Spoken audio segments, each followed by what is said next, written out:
இந்திய உயர்ஸ்தானியருக்கும் தமிழ் கட்சிகளுக்கும் இடையில் இடம்பெற்ற சந்திப்பு உணர்த்துவது என்ன?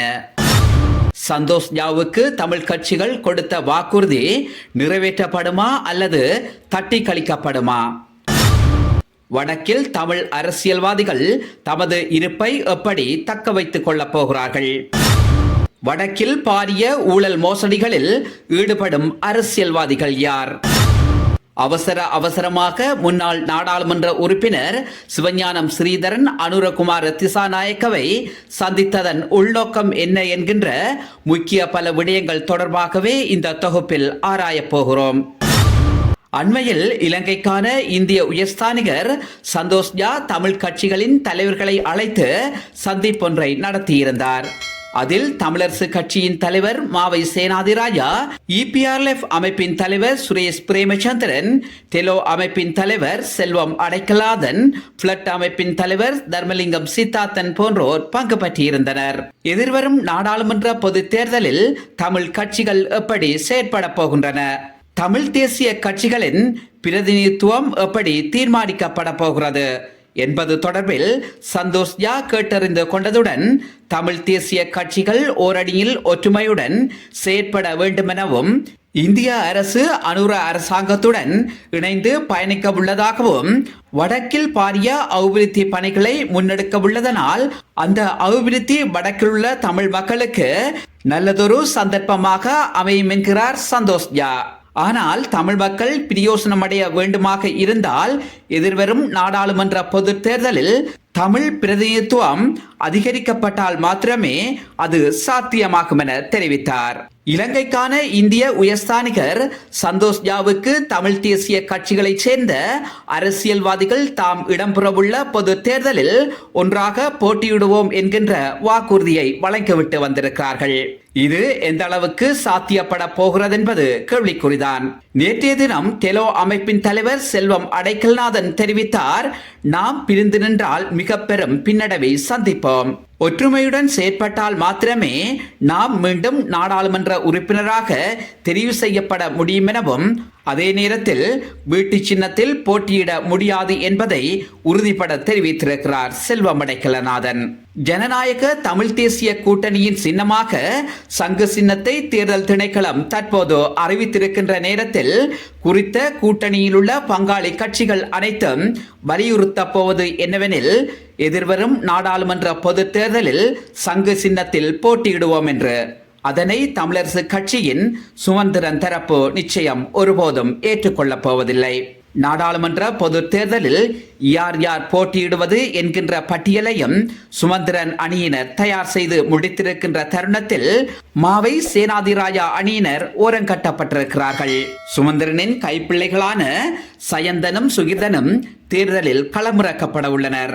அவர்கள் இருவரும் நிச்சயம் தமிழ் மக்களால் தோற்கடிக்கப்படுவார்கள் என்பதில் சந்தேகமில்லை.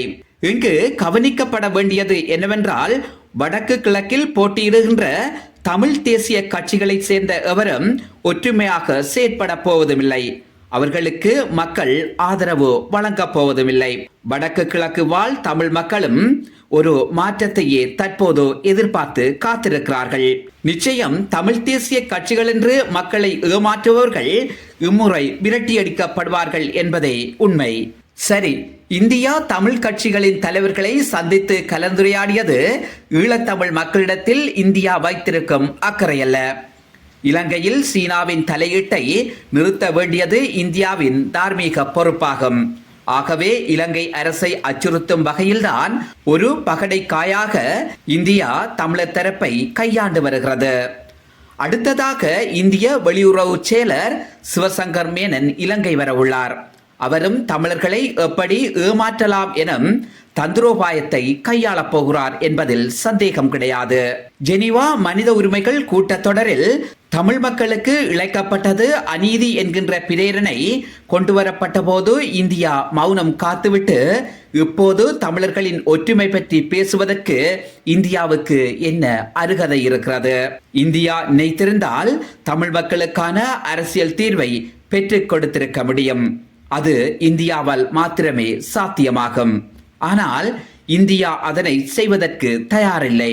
தமிழ் மக்களையும் சிங்கள மக்களையும் தனது நலன் சார்ந்து எரிகின்ற நெருப்பில் எண்ணெயை ஊற்றுவது போன்ற வேலையைத்தான் இந்தியா தற்போது செய்து வருகிறது.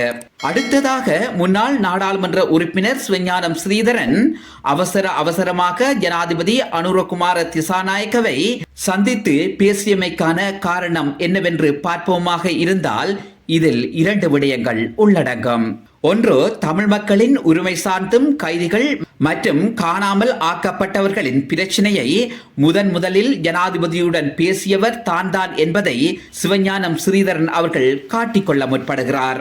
இரண்டாவது, தான் இன நல்லிணக்கத்திற்கு எப்போதும் தயாராக இருப்பவர் என்று அனுர அரசுக்கு நல்லவராக தன்னை காட்டிக்கொள்வது. இதன் மூலம் யாரையும் பகைக்காது தன்னை ஒரு கிங் மேக்கராக மாற்ற முயற்சிக்கிறார் ஸ்ரீதரன். இவைகளெல்லாம் தமிழ் மக்களிடத்தில் தமக்கான வாக்குகளை சேகரிக்க போடுகின்ற மாயா யாலமாகும். வடக்கில் உள்ள மக்களுக்கு அரசிடமிருந்து பல சலுகைகளை அள்ளி கொடுத்ததாக கூறும் முன்னாள் அமைச்சர்களும் முன்னாள் நாடாளுமன்ற உறுப்பினர்களும் தங்களின் வயிற்றை நிரப்பியதோடு எம் உறவுகளில் பலரை மதுபோதைக்கு அடிமைகளாக்கியுள்ளார்கள். டக்ளஸ் தேவானந்தா என்பவர் தனது சகோதரன் தயானந்தாவின் பேரிலும், சந்திரகுமார் தனது மனைவியின் பேரிலும், அங்கஜன் ராமநாதன் தனது தந்தை மற்றும் சகோதரனின் பேரிலும், எமது முன்னாள் நீதியரசர் CV விக்னேஸ்வரன் போன்றோர் கிளிநொச்சியில் மதுபான சாலைகளை நடத்தி வருகின்றனர். மக்கள் சேவை என்கின்ற பேரில் சாராய பார்களை நடத்துவதும் அல்லது அதை நடத்துவதற்கு துணை போவதும் ஊழல்தான்.